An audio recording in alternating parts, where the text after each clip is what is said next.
C'est pourquoi, mon frère, dans ta vie, tais-toi devant ces choses. Lorsque tu vas vers un chantier et qu'il est inachevé, ne juge pas, ne parle pas. Tu ne sais pas ce qu'il sera. Tu ne connais pas le plan de l'architecte. Et tu peux voir qu'il n'y a qu'un trou. Mais ce n'est pas un trou. C'est un immeuble de 10 étages. Et des fois, les gens que nous rencontrons sont comme des chantiers. Il n'y a qu'un trou. Et tu le regardes, tu le méprises. Alors que dans 10 ans, 20 ans, ce sera un gratte-ciel.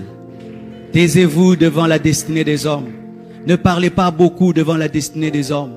Nous que vous voyez là, beaucoup de gens nous ont méprisés. Beaucoup de gens nous ont méprisés, mes frères. Mais aujourd'hui, nous sommes une surprise pour eux. Tais-toi devant une chenille qui est dans son cocon. Quand la chenille entre dans le cocon, elle est atobe. Elle reste fixe. Elle est laide. Mais donne du temps. Il y aura la métamorphose. La chenille va devenir un papillon. Et certains au milieu de vous, vous êtes dans un cocon.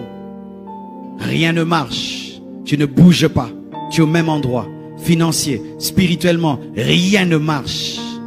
Mais demain, tu seras un beau papillon. Quand tu te tiens devant un tableau noir, garde silence. Tu ne sais pas ce qu'on va y écrire. Certaines personnes sont des tableaux noirs. Rien n'est écrit. Ce sont des personnes lambda. Des personnes qui ne marquent pas. C'est une personne, tu oublies même son nom. Mais demain, c'est l'examen de ta vie qu'on va écrire sur ce tableau.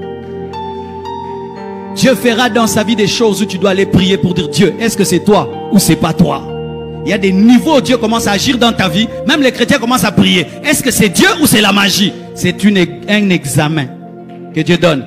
Cosinus, tangente. Oui, il y a des gens qui deviennent des examens dans la vie. Hein. Imagine que l'un de nos frères ici seulement, il reçoit une onction, dans tous les deux il part, il ressuscite les morts. Nous allons aller en prière pour prier Dieu, est-ce que c'est toi? Même les gens qui croient à la puissance vont aller dire Dieu, est-ce que c'est toi? Tu entends partout, il part, ressuscite. Les gens ne font que ressusciter. Il dit seulement, ah! Les gens ressuscitent. Lorsque tu vois un homme et rien n'est écrit, ce n'est pas que le maître n'a pas la craie. Quand tu vois un papier vide, ne te moque pas du papier vide. Tu ne sais pas quelle lettre on va écrire. Peut-être une recommandation présidentielle. Arrêtez de mépriser les hommes. Arrêtez de mépriser les hommes. Ne méprisez jamais un homme. Même les païens disent des fois à leurs filles, on ne se moque pas d'un homme. Même les païens disent ça. On ne se moque pas d'un homme. Parce qu'un homme aujourd'hui, il peut marcher avec des babouches. Mais demain, il devient ministre.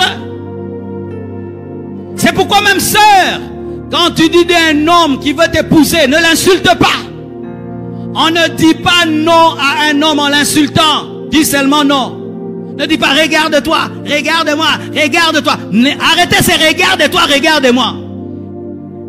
Il va te doubler un jour dans la pluie. Je sais ce que j'ai dit, hein. Je connais une fille il y a longtemps. Non, je saute cette partie. Elle va suivre la vidéo. Elle m'a méprisé frère. Je suis allé demander la main en bus. Elle m'a regardé. Tu dis je t'aime à pied, tu rentres à pied. Ne méprisez jamais les hommes. Ne regarde pas ta vie pour juger un homme. Tu n'es pas Dieu. Ne te moque jamais d'un vase brisé dans les mains d'un potier. Ne te moque jamais d'un vase brisé dans les mains d'un potier.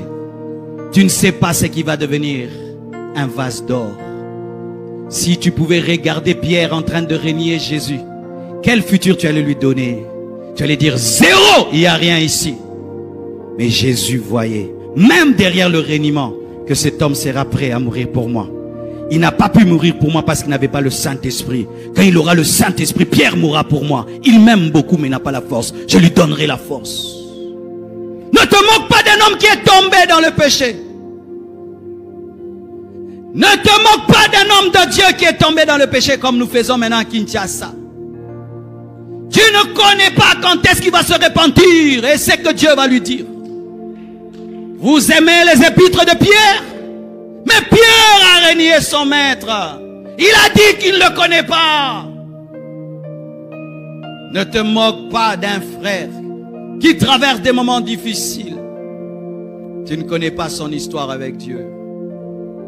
Ne te regarde pas pour juger un homme. Il se peut qu'il sera plus grand que toi. C'est pourquoi tant qu'un homme ne s'est pas tenu debout, ne dis pas que tu es plus grand que lui. Tu peux être debout, l'autre est assis et tu penses que tu es plus grand que lui. Non, il est assis, il n'est pas debout. Lorsqu'il va se déployer, il est plus grand que toi. Ne te moque pas quand tu ne comprends rien. Et même si tu comprends, il y aura toujours des choses que tu ne comprendras pas. Ils se sont moqués de Jephthé parce qu'il avait de mauvaises origines. Mais ce qu'ils ne savaient pas, c'était lui leur juge. C'était leur roi. Parce qu'en ce temps-là, Dieu n'établissait pas encore des rois, c'était des juges. Celui qui était le fils de la prostituée, c'est lui que Dieu avait choisi pour les sauver, les protéger, les défendre. Mais ils l'ont jugé selon des hommes. C'est pourquoi dans l'église, nous devons vivre dans le respect. Moi, j'ai appris à respecter les gens à l'église, mes frères. Ça fait 23 ans que je suis pasteur. Et ça fait maintenant plus de 31 ans que je suis chrétien. Je crois bien. 31 ans. J'ai vu des frères à l'église qui venaient étudier à l'église. Ils n'ont pas de maison. Ils habitent l'église. Il a toujours le même pantalon. Il prie tout le temps. Il cherche Dieu. Toi, tu viens de chez vous. Tu as papa, maman. Et tu le regardes. Mais il prie Dieu de tout son cœur. Aujourd'hui, ils sont dans le monde entier. Ils influencent la terre. Ils ont tout ce dont ils ont besoin. Les choses qu'ils demandaient à Dieu dans le secret, Dieu entendait, Dieu leur a donné.